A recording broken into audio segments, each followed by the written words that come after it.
اللہ پاک ارشاد فرماتے ہیں قد افلح من تزکا، اپنے من کو پاک کر لیجیے۔ ایک شاعر ہے بہادر شاہ، وہ کہتے کہ دل دی میل پلیتی جے نہ دھو سکے، پنڈا مل مل دھون دا کی بندا ہے، دشمن تاں پھر دشمن ہون بہادر شاہ، پر سجن دشمن ہون تاکہ تک بندا ہے۔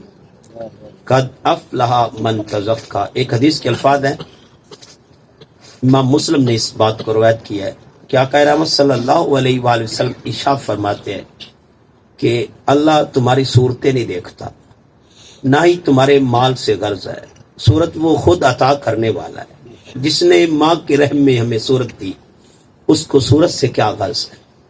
جو یہ کہتا ہے هو الذی یصورکم فی الارحام، اللہ وہ ہے جو ماں کے رحم میں صورت دیتا ہے، کیف یشاء، جس طرح کی وہ چاہتا ہے، اپنی مرضی کی صورت دیتا ہے۔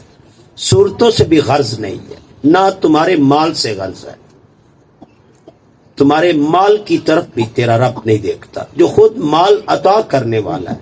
ارشاد فرماتا ہے سورہ ہود میں وما من دابۃ فی الارض الا علی اللہ رزقھا، جس کو بھی جان دی ہے اس کے رزق کا ذمہ بھی اپنے اوپر لے لیا، بے شک اس کا رازق بھی تیرا اللہ ہے، وہی اسے رزق عطا فرمائے گا۔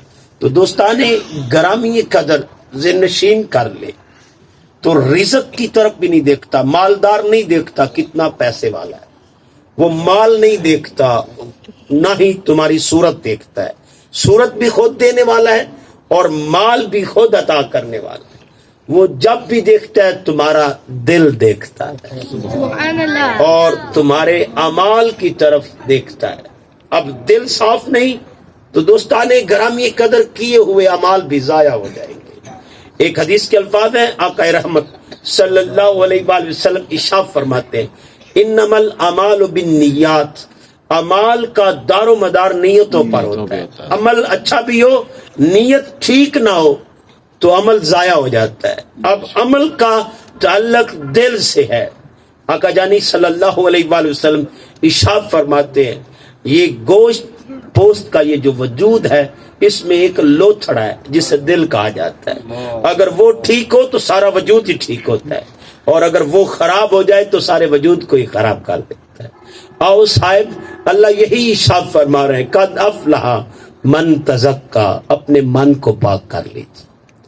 ایک حدیث کے الفاظ ہے، سید عالم صلی اللہ علیہ وآلہ وسلم جلوہ گر تھے اور صحابہ اکرام رضوان اللہ تعالی اجمعین آقا جانی کے پاس تشریف فرما تھے۔ اب آقا کلام فرما رہے ہیں اور غلام کلام کو سن رہے ہیں، محبوب بول رہے ہیں، محب ان کا کلام سن رہے ہیں۔ عجیب سما تھا کہ اچانک تاجدار رحمت کے لبوں پر ایک بات آئی تو سارے صحابہ حیرانگی سے اس بات کی طرف دھیان کرتے ہوئے اور آپ کے اشارے کو سمجھتے ہوئے مسجد نبوی کے دروازے کی طرف تکنے لگ پڑے، کیونکہ آقا جانی فرما رہے تھے کہ جو مسجد نبوی میں داخل ہونے والا ہے وہ جنتی ہے۔ یہ وہ لب ہیں جو بولتے اپنی مرضی سے نہیں ہیں، یہ تب کھلتے ہیں جب اس کی رضا ہو۔ اللہ ارشاد فرماتے ہیں سورہ نجم میں، یہ قرآن کا 53 نمبر سورہ ہے، ما ینطق عن الہوا ان ہوا الا وحی یوحی، محبوب آپ کے لب کھلتے ہیں، آپ کے لبوں کا کھلنا بھی آپ کے رب کی رضا ہے۔ تو اب محبوب کے جب لب کھلے، محب تکنے لگ پڑے کون قسمت والا ہے، آج قسمت کا کون سکندر ہے، آج کس کی قسمت عروج کی منزل پر ہے۔ حضور کہہ رہے ہیں کہ یہ جنتی ہے۔ صحابہ تکنے لگ پڑے۔ مسجد نبوی میں ایک سادہ بندہ داخل ہوا، چند لمحے بیٹھا، اٹھ کے چلا گیا۔ دوسرا دن آیا، حضرت عبداللہ فرماتے ہیں کہ پھر آقا جانی صلی اللہ علیہ وآلہ وسلم نے یہی الفاظ کہے، جو مسجد کے دروازے سے داخل ہو رہا ہے وہ جنتی ہے۔ ہم پھر تکنے لگ پڑے، آج کون خوش نصیب ہے؟ کہا وہی، تازہ وضو کیے، چند لمحے بیٹھا، پھر اٹھ کے چلا گیا۔ تیسرا دن آیا تو پھر آقا جانی نے یہی کہا صلی اللہ علیہ وآلہ وسلم کہ جو مسجد کے دروازے سے داخل ہونے والا ہے وہ جنتی ہے۔ ہم پھر تکنے لگ پڑے۔ وہی بندہ چند لمحے بیٹھا، جب جانے لگا تو میں نے اس کی قمیض کو پکڑ لیا. میں نے کہا بھائی میں آپ کے ساتھ 3 دن رہنا چاہتا ہوں. میرے دل میں آس یہی تھی اور مقصد صرف یہی تھا کہ میں ساتھ رہوں گا تو ان کا وہ عمل دیکھ لوں گا جس عمل کی وجہ سے میرے آقا نے فرمایا کہ یہ جنتی ہے. کہا پہلی رات ہوئی تو میں ساری رات جاگتا رہا. اپنے اوپر چادر لے لی, کپڑا تان لیا کہ ان کو ایسا لگے کہ میں سو گیا ہوں, لیکن میں ساری رات جاگتا رہا. ایک لمحہ بھی آنکھ نہ لگائی کہ میں دیکھوں کہ آخر وہ عمل کون سا ہے جس کی وجہ سے حضور نے جنتی کہہ رہے. کہتے ہیں میں ساری رات جاگتا رہا اور وہ خراٹے دار نیند سوئے رہے. صبح اٹھے, نماز پڑھی, کام کاج کیے, روزمرہ کے کام کاج میں مصروف ہو گئے. جب رات ہوئی میں نے کہا پہلی رات میرا لحاظ کیا کہ مہمان کی نیند کیسی ہے, اگر میں اٹھوں گا تو مہمان بھی جاگ جائے گا, اس کی نیند خراب ہوگی, تو میری نیند کا لحاظ رکھتے ہوئے نہیں کام کیا. آج ضرور کریں گے کہ مہمان تو سو جاتا ہے اور گہری نیند سو جاتا ہے. عزیزان محتشم کہتے میں نے پھر چادر لے لی اور سویا بن گیا, لیکن وہ ساری رات سوئے رہے, ساری رات گہری نیند سوئے رہے اور میں جاگتا رہا آخر وہ عمل دیکھ لوں. وہ ساری رات جب سوئے اور صبح کا وقت ہوا, نماز پڑھی اور روزمرہ کے کاموں میں پھر مصروف ہو گئے.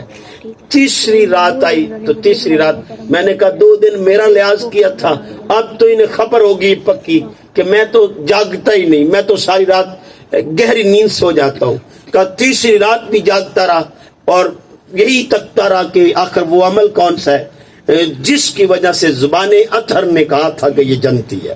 کہتے میں تیسری رات بھی جاگتا رہا لیکن اپنے مقصد میں کامیاب نہ ہو سکا, اپنے مقصد کو نہ پا سکا.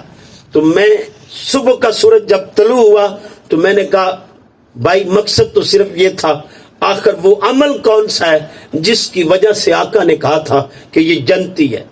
دوستان گرامی قدر حضرت عبداللہ کہتے ہیں میں تڑپ اٹھا جب انہوں نے جواب دیا, اے عبداللہ اگر تو ساری زندگی میں میرے ساتھ رہتا تو کبھی بھی میرے اس عمل کو ڈھونڈ نہ پاتا, کبھی بھی تو اس عمل کو نہ پا سکتا. میں نے کہا وہ کیسا عمل ہے جو دیکھا ہی نہیں جا سکتا. کہا اگر تو ساری زندگی بھی گزار دیتا میرے بتائے بغیر وہ عمل تو دیکھ ہی نہ سکتا. کہا کون سا عمل ہے بتائیے تاکہ میں بھی کروں اور جنت کا حقدار بن جاؤں.